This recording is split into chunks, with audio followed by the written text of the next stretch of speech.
Konten sosial media itu seperti madu dan racun.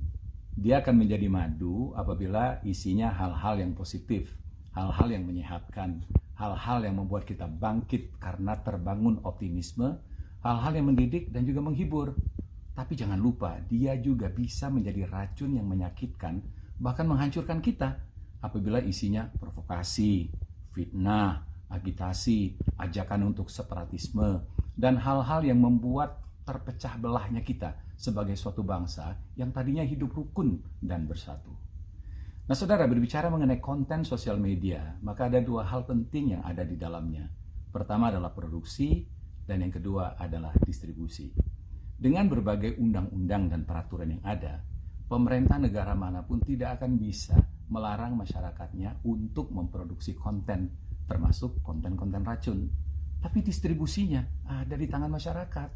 Apabila masyarakat ketika menerima konten-konten yang dia tahu betul ini racun, bisa membuat gaduh masyarakat, hanya berhenti sampai di dia, maka distribusinya akan terputus. Jadi bisa dibayangkan besarnya power yang dimiliki oleh kita sebagai bagian dari masyarakat. Nah, saudara, dalam ilmu pemasaran itu ada teori supply and demand. Supply itu produksi.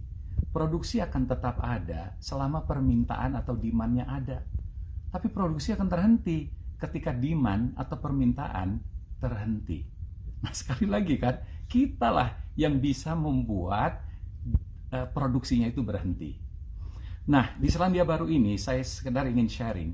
Pengguna aktif dari sosial media juga banyak dan aktif mereka itu.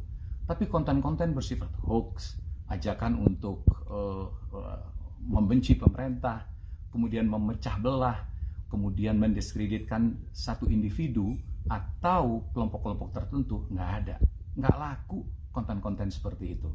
Nah, barangkali inilah yang membuat pemerintah di negeri ini bisa khusyuk, bisa tenang, bisa fokus bekerja, terutama di masa pandemi sekarang ini, di mana pemerintah menjadi leading sector dalam menciptakan negara ini untuk kembali bebas dari COVID-19 ini.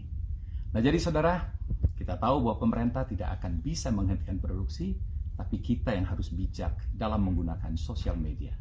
Ketika kita tahu konten yang kita terima baik, maka sebarkan.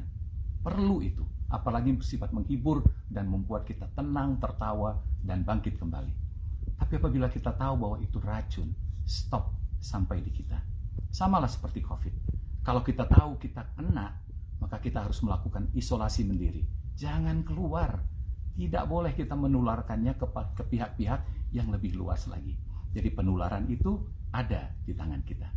Mudah-mudahan ini bermanfaat dan mudah-mudahan bangsa kita akan segera keluar dari krisis ini dan Indonesia kembali akan menjadi negara yang kuat, bersatu, dan bebas COVID.